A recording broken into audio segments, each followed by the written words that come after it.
আসসালামু আলাইকুম। আমার নতুন ব্লগে আপনাদের সবাইকে স্বাগতম। দেখতে পাচ্ছেন আমার খালাতো ভাই সে নিজের গাড়ি নিজেই ধুইতেছে। দেখতে পাচ্ছেন কত সুন্দর করে সে ধুইতেছে নিজের গাড়ি। এই যে সে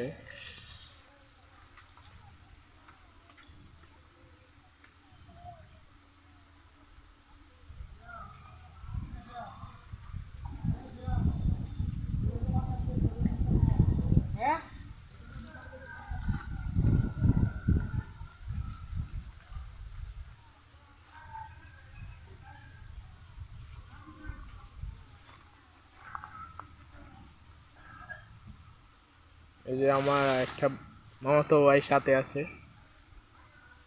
আমিও আছি সাথে। তো আমি কিছুই করতেছি না আজকে। শেষ।